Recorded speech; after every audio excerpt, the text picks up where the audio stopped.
সূরা তাহরিম 66 নম্বর সূরার 6 নম্বর আয়াতে কারিমায় আল্লাহ তাআলা ইমানদার সকল নারী পুরুষকে ডাক দিয়ে বলেন, ইয়া আইয়ুহাল্লাযীনা আমানু কু আনফুসাকুম ওয়া আহলিকুম নারা। আয়াতে কারিমায় মহান আল্লাহ তাআলা সকল ইমানদার পুরুষ ও নারীকে লক্ষ্য করে বলেছেন, হে বিশ্বাসীগণ, তোমরা নিজেদেরকে এবং তোমাদের পরিবার পরিজনকে জাহান্নামের আগুনের শাস্তি হতে বাঁচাও। সুতরাং আমাকে আপনাকে অবশ্যই জাহান্নামের শাস্তি হতে, আগুন হতে বাঁচানোর জন্য সর্বাত্মক চেষ্টা করতে হবে। যেমন ভাবে নিজেকে তদ্রুপ নিজের পরিবার পরিজনকেও।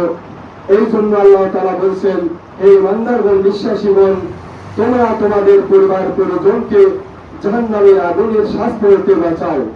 অতএব আমাকে আপনাকে অবশ্যই বাঁচানোর চেষ্টা করতে হবে এবং আমাদের পরিবার পরিজনকেও বাঁচানোর চেষ্টা করতে হবে ইনশাআল্লাহ।